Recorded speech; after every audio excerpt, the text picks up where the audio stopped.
I mentioned in my last video that some of our income comes from investments, and I was asked about that, so here goes. We have gotten very conservative about the way we invest lately. We're retired. We have a small pension and Social Security, but we also have that investment income that we need. We typically make about 12 to 15% return on our investments. We have gotten very conservative. We're not about to get rich quick with our rules, but we're not going to take great losses either. It really does take money to make money. We started out while we were still working with IRA deductions and also regular contributions to a savings account. I also dropped a few thousand from a small inheritance into our accounts. We took big chunks out 3 times, once to pay medical bills, once to travel overseas, and once to buy the RV. We still make monthly contributions to the bank account. There are several online companies with low trading fees. We use Scottrade. We like the way the site is set up, and we like the fact that we can go into our local representative for any kind of general answers or instructions on how to use the website. We also like their research tools. Okay, now for the specifics. First, we usually stick with 4- and 5-star rated established companies that pay dividends of 4% or greater. These companies are generally able to weather economic storms, remain viable, and keep paying their dividends even when market conditions are bad. AT&T is an example of this. Second, we don't try to dabble in the entire market. Even the pros specialize. We try to familiarize ourselves with factors that affect our particular sectors.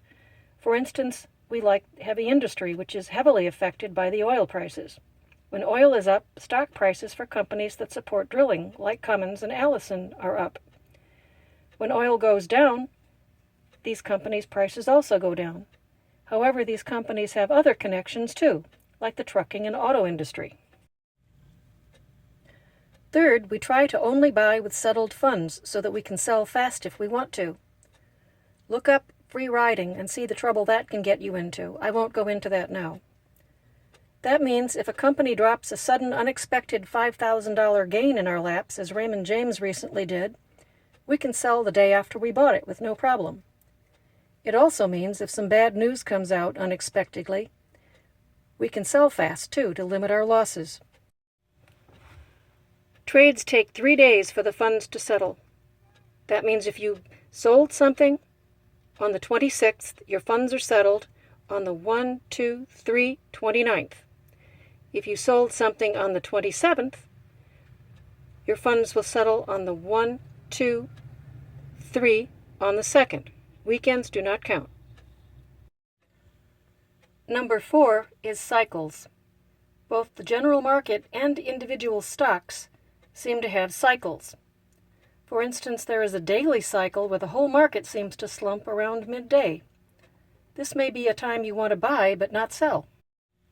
The market also seems to have mini trends where it ticks up for a few days and then ticks back down for a few days.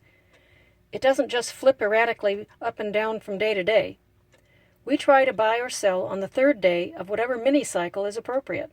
It doesn't always work, but it most often does.